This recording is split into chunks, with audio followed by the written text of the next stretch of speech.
नमस्कार दोस्तों, पीसीआई हिंदी ज्ञान में आपका हार्दिक अभिनंदन और स्वागत है। मित्रों, संविधान में एक बार फिर से हम बहुत ही ज़बरदस्त क्लास लेके आपके सामने प्रस्तुत हुए हैं। बहुत ही लाजवाब वीडियो रहने वाला है। आज का इस संविधान में अपने बात करते हैं, मूल अधिकार चल रहे हैं और मूल अधिकारों के अंतर्गत हमने अनुच्छेद 16 और 15 और 16 तक हमने पढ़ लिया है। मित्रों, 16 के बाद में हम आगे बढ़ेंगे तो यहाँ पर इस इन मूल अधिकारों को इस प्रकार से हम जानेंगे। मित्रों, पीछे हमने इस बाचू पढ़ा है। इस बाचू ये देखो, ये 14 अनुच्छेद है, ये 15 है, ये 16 है, ये 17 है, ये 18 है। ऐसे मित्रों हमने पढ़ा। समानता का अधिकार, भेदभाव नहीं करेंगे, अवसर की समानता, छुआछूत नहीं करेंगे, उपाधियों का अंत, ये अपनी प्रक्रिया चल रही है। तो मित्रों, यहाँ पर आज हम करते हैं अनुच्छेद 17 के साथ में इस क्लास की शुरुआत करते हैं। तो यहाँ पर हम बात करें तो अनुच्छेद 17 में क्या कर रखा है? अनुच्छेद 17 में खतरा है और हम अस्पृश्यता नहीं कर सकते, किसी के साथ छुआछूत नहीं कर सकते। मित्रों, छुआछूत का अंत करने वाला अनुच्छेद कौन सा हो गया? 17 हो गया। और ये छुआछूत निवारण या अस्पृश्यता निवारण अधिनियम 1955 अधिनियम कौन सा बना मित्रों? 1955 बना, जो इसका निवारण करता है। इसी कड़ी में हम आगे बढ़े तो मित्रों, हम अनुच्छेद 15(2) में भी ये बात कर चुके हैं। 15(2) भी वही बात करता है जो अनुच्छेद 17 करता है। यहाँ पर लिखा हुआ है अनुच्छेद 15(2), ये भी क्या करता है? अस्पृश्यता का अंत करता है। और मित्रों, छुआछूत के लिए अगर मान लो संसद कोई कानून बनाती है तो ये शक्ति अनुच्छेद 35(2) देता है। कौन देता है मित्रों? 35(2) देता है। ऐसे हम चलें तो मित्रों, ये अपना अनुच्छेद हुआ कौन सा? 17 हुआ। अब इसी कड़ी में हम चलते हैं आगे अनुच्छेद 18 के साथ में। अनुच्छेद 18 में उपाधियों का अंत होता है।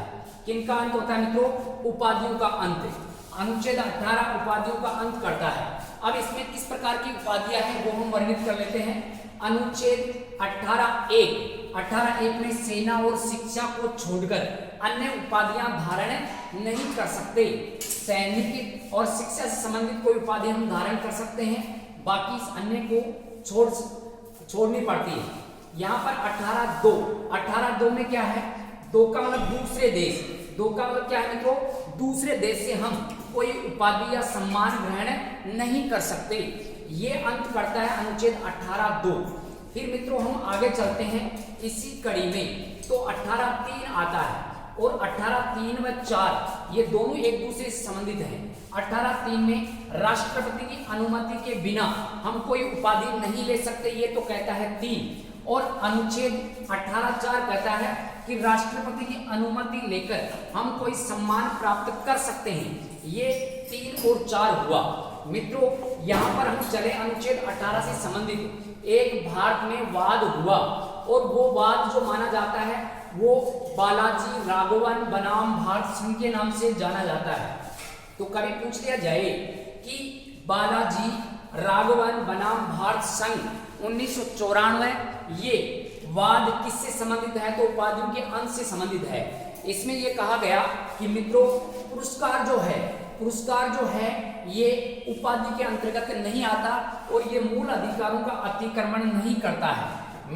मित्रों, जो पुरस्कार होता है इसको हम सम्मान में ले सकते हैं, उपाधि के अंतर्गत नहीं ले सकते, ऐसा इस वाद में कहा गया। तो ये मित्रों, हम बात करें तो अनुच्छेद कौन सा हो गया? यहाँ पर 18 हो गया। तो 18 के साथ में ही समानता के अधिकार मतलब मूल अधिकारों में हम पहली स्वतंत्रता को पूर्णतः पढ़ चुके हैं। अब यहाँ पर आपके सामने लिखा हुआ देखो मित्रों, स्वतंत्रता नंबर 2। और स्वतंत्रता नंबर 2 में क्या है ये हम आगे की क्लास में इसमें पढ़ने वाले हैं। मित्रों, स्वतंत्रता का अधिकार का वर्णन 19 से लेकर कहां तक मिलता है? 22 तक मिलता है। 19 से 22 तक स्वतंत्रता का उल्लेख मिलता है। तो इसके लिए बहुत ही बेहतरीन ट्रिक रहने वाला है जो आपको चुटकियों में याद करवाएगा। मित्रों, आपके सामने एक ट्रिक लिख रखा है और उस ट्रिक का नाम है बोस संघ आने जाने से व्यापार होता है। बोस संघ है, उसको कह रहे हैं कि आने जाने से क्या होता है? व्यापार होता है। अब इसके माध्यम से हम 19 पूरे के पूरे 19वां अनुच्छेद है जिसके अंतर्गत क ख ग घ ण च छ दे रखा है, इन सभी को इस सूत्र से पढ़ने वाले हैं। बोस संग आने जाने से व्यापार होता है। तो देखो शॉर्ट ट्रिक के माध्यम से हम समझते हैं। तो यहाँ पर मित्रों बात करें तो यहाँ पर लिखा हुआ है बोलने का अधिकार। बोलने का अधिकार का वर्णन अनुच्छेद 19(1) क में है। 19(1) क में से का मतलब होता है मित्रों सम्मेलन।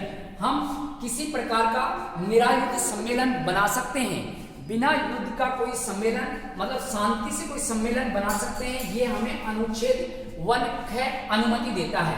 इसी कड़ी में हम आगे चले तो अनुच्छेद 1 ग कहता है कि हम संगठन बना सकते हैं। क्या बना सकते हैं मित्रों? संगठन, गठन बना सकते हैं। तो ये अनुच्छेद ग का मतलब गठन याद रख सकते हैं। ये 19(1) ग हो गया मित्रों। आगे हम देखें 19(1) घ को हम ऐसे याद रख सकते हैं घूमना। देश में कहीं पर भी हम घूमने के लिए स्वतंत्र हैं और ये स्वतंत्रता 19(1) घ देता है, तो ये घूमने की स्वतंत्रता हो गई। इसी कड़ी में हम आगे चलें तो मित्रों यहाँ पर देखो आने जाने से, आने जाने का मतलब हो गया घूमना। घूमने का अधिकार 19(1) देता है। यहाँ पर आने जाने, यहाँ पर ने लिखा हुआ है और ने का मतलब हम ग्रहण कर सकते हैं निवास, इसको हम ऐसे भी याद रख सकते हैं। और इसके अलावा 19(1) अणंग खाली, 19(1) अणंग खाली, तो जहां खाली स्थान है वहां अपना निवास स्थान हो सकता है। तो मित्रों कहीं पर भी हम निवास स्थान बना सकते हैं। ये हमें 19(1) अणंग खाली देता है। खाली स्थान, अणंग खाली, खाली स्थान पर हम बना सकते हैं। फिर आगे चलते हैं 19(1) च, तो यहाँ पर देखो से लिखा है, सूत्र में से लिखा है और से का मतलब हम बात करते हैं संपत्ति के अधिकार का वर्णन। 19(1) च में संपत्ति के अधिकार का वर्णन किया गया था, जिसको हटाकर वहां 300 क में कानूनी अधिकार के तहत जोड़ दिया गया है। व्यापार करने की स्वतंत्रता यहाँ पर 19(1) च देता है। तो इस सूत्र से हम याद रख सकते हैं कि बोस संग आने जाने से व्यापार होता है। हमने इसको डिवाइड करके भी आराम से समझाया है, इसको आराम से आप समझने की कोशिश करना।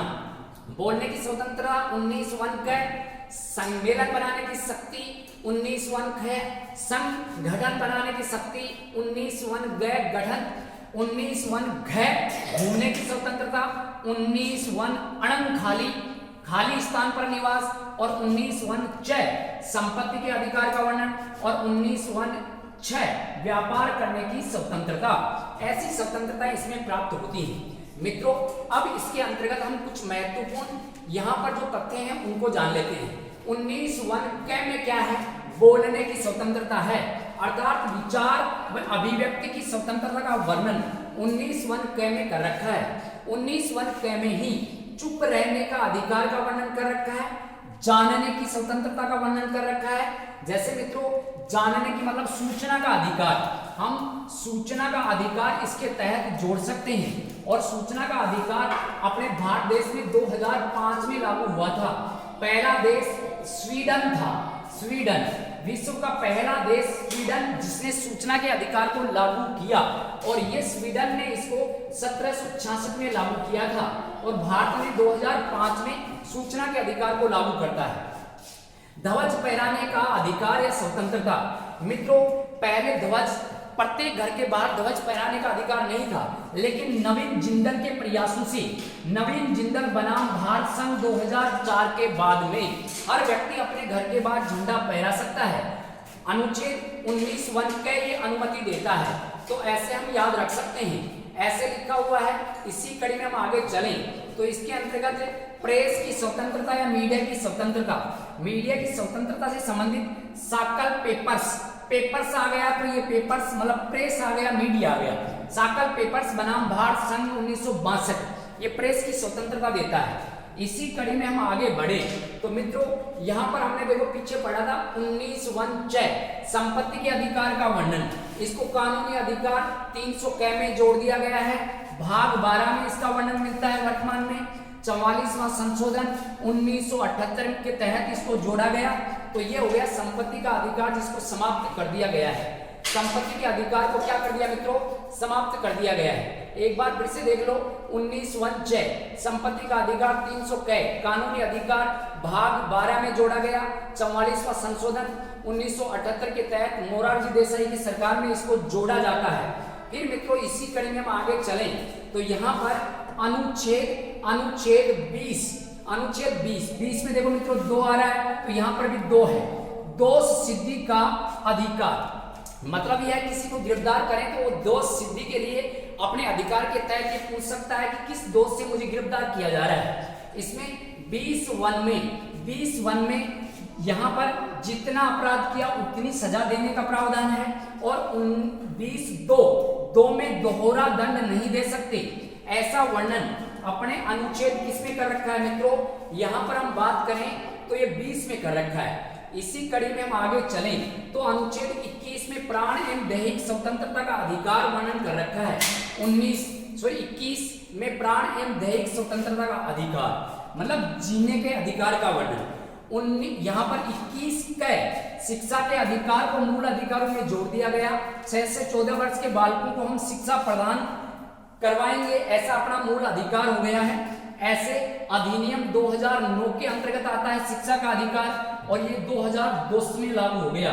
1 अप्रैल मित्रों 1 अप्रैल 2010 में पूरे देश में ये लागू हो गया था। यहाँ पर अधिनियम की बात करें तो 2009 है। ऐसे हम चले तो मित्रों ये अपना हो गया कौन सा? अनुच्छेद 21 हो गया है। मित्रों आज की क्लास में हमने उन अनुच्छेद 17 से शुरुआत की है। 17 छुआछूत, 18 उपाधियों का अंक, 19 स्वतंत्रताओं का उल्लेख। यहाँ 6 प्रकार की स्वतंत्रताएं, बोझ संग आने जाने से व्यापार होता है। इस ट्रिक के माध्यम से हम 6 स्वतंत्रताओं को याद रख सकते हैं। फिर हमने 20 में दोष सिद्धि पढ़ा है, 21 में प्राण एवं दैहिक स्वतंत्रता को पढ़ा है। आज की क्लास आपको कैसे लगी मित्रों? कमेंट करके जरूर बताएं। सभी को धन्यवाद। जय हिंद, जय भारत। ज़्यादा से ज़्यादा अपने चैनल को सब्सक्राइब कीजिए, शेयर कीजिए, जिससे कम समय में ज़्यादा फायदा हो सके। ठीक है मित्रों, धन्यवाद।